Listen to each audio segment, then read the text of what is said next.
बी बोलायला, पण साहेबाकडं आपल्या एक शब्द नाही बोलायला. हे लोकशाही आहे, घाबरताय का? पण साहेबाकडं आपल्या एक शब्द नाही बोलायला, पण साहेबाकडं आपल्या एक शब्द नाही बोलायला. अरे वा वा वा वा, कोणाचे शब्द आहेत हे? अक्कल असलेल्या अर्थात विचार करता येणाऱ्या प्रत्येक नागरिकांचे. तर मंडळी, अक्कल असलेल्या प्रत्येक नागरिकाला, मोबाईल मधून वेळ काढून आलेल्या प्रत्येक विद्यार्थ्याला आणि स्पर्धा आहे म्हणून परीक्षकांना विनम्र आवाहन करून सादर करीत आहोत एक ज्वलंत नाही पण वाटेल, एक हृदयस्पर्शी नाही पण वाटेल, चालू घडामोडींवर नाही पण वाटेल असं पथनाट्य. कोणी पोटासाठी मागतं, आम्ही देशासाठी मागतोय. द्याहो द्याहो मला द्याहो भारत द्या, माझा भारत द्या.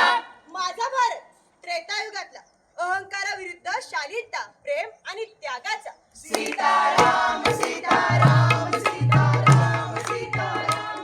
कस्तुरी मृगाच्या मागे श्रीराम निघाले आणि तेवढ्यात रावणाने डाव साधला.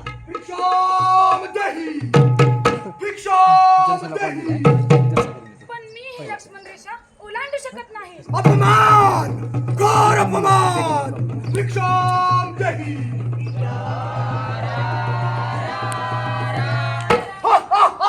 रावणाने सीता मातेचं अपहरण केलं. सीता मातेला वाचवण्यासाठी जटायू आलाय. तर बजरंगबली हनुमानाने सीता मातेसाठी अख्खी लंका झाली. आणि माझ्या प्रभू श्रीरामांनी अहंकाराने बरबटलेल्या त्या रावणाचा वध केला. बोले सियावर रामचंद्र की जय. कट्टू माझा भारत द्वापर युगातला सत्ता, संघर्ष आणि ईर्ष्याचा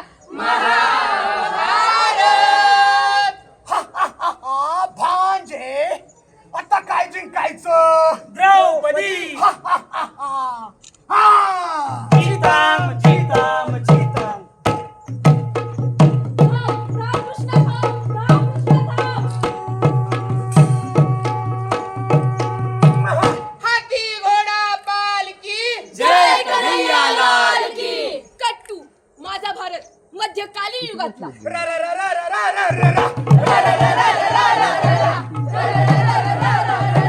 मुघलांच्या जुलमाला आणि अन्यायाला संपवणारे, स्वराज्य निर्माण करणारे माझे छत्रपती. महाराज, कल्याण जिंकून सुभेदारांची सून आणली महाराज. स्त्री कोणतीही असो, मग ती शत्रूची का असेना, आम्हास आमच्या माते समान. या घटनेवर कवी मधुकर जोशी लिहितात. शिवरायांच्या दरबारी त्या युवती मोहकती, सुभेदाराची सून लाडकी भयगंभीर होती. शब्द ऐकिता चकित झाली हरणी समधी रती, अशीच आमची आई असती सुंदर रूपवती.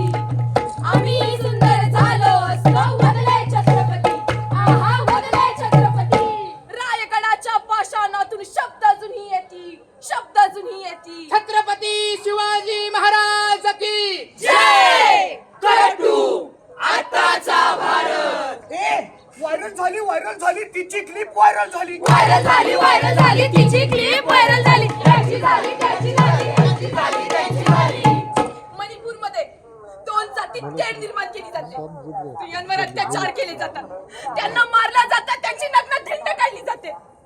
आणि आधुनिक भारतात कळतं कधी? काही महिन्यानंतर. तिकडे काश्मीर मध्ये 8 वर्षाच्या चिमुटीवर रेप नव्हे गँग रेप केला जातो आणि तोही पवित्र अशा ठिकाणी.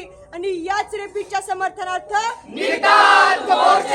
कर्नाटकातला तो लिंग पिसाट नेता महिलांवरती अत्याचार करतो, त्यांचे व्हिडिओ बनवतो आणि व्हायरल झाले की देशाबाहेर पळून जातो. आयर्लंडची हातरास स्वतःला उच्चवर्गीय समजणाऱ्या काही नराधमांनी शिक्षण घेत असणाऱ्या मुलीवर गँगरेप केला, हातपाय तोडले, जीभ चाटली आणि जाळून टाकलं.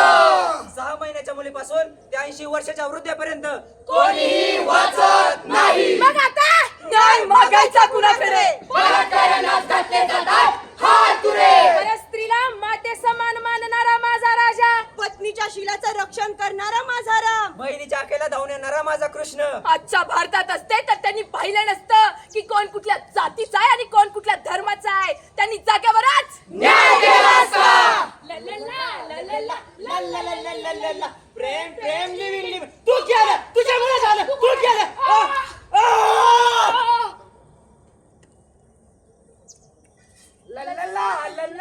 प्रेम प्रेम लिव्हिंग लिव्हिंग तू केलाय, तुझ्यामुळे झालंय, तू केलाय.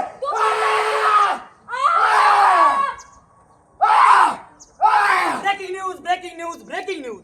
अमुक धर्माच्या तमुक पोराने केला अमुक धर्माच्या तमुक पोरीचा खून आणि तुकडे तुकडे करून ठेवले फ्रीज मध्ये. Breaking news breaking news breaking news. Living मध्ये राहणाऱ्या पुरुषाने केला महिलेचा खून आणि तुकडे तुकडे करून शिजवले कुकर मध्ये. अरे त्याचा धर्म सांग. तू त्याचा धर्म सांग. तू सांग. धर्म सांग. धर्म धर्म धर्म धर्म धर्म धर्म धर्म धर्म धर्म धर्म धर्म. रेप खून करणाऱ्यांची शंड हीच जात आहे. रेप खून करणाऱ्यांची शंड हीच जात आहे. कोण इकडचा कोण तिकडचा हे पाहणं एवढीच तुमची अवकात आहे. एवढीच तुमची अवकात आहे. गायब झाल्या गायब झाल्या गायब झाल्या. सांगा किती किती गायब झाल्या. एनसीआरबी अर्थात नॅशनल क्राईम रेकॉर्ड ब्युरो नुसार 2021 मध्ये 3,75,058 महिला आणि 90,113 मुली बेपत्ता झाल्या. 2019 ते 2021 या 3 वर्षामध्ये 13 लाखाहून अधिक महिला गायब झाल्या. 2022 मध्ये दररोज सरासरी 172 महिला गायब झाल्या आणि दररोज सरासरी 170 मुलींचा अपहरण झालं. 2023 मध्ये जगभरात 51,100 महिलांची हत्या झाली. आणि हो 2025 मध्ये हा आकडा काय असेल याचा विचार करा. 86 हा फक्त आकडा नाही तर ते अत्याचाराचं प्रतीक आहे. देशात होणाऱ्या बलात्कारांचा सरकारी आकडा. याचाच अर्थ भारतात दर तासाला 3 ते 4 बलात्कार होत आहेत.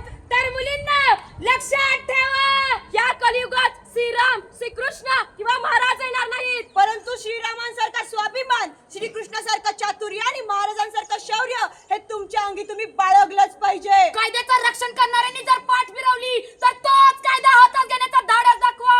भरल्या साडीत देखील स्त्री दिसते आहे तुम्हाला नग्न.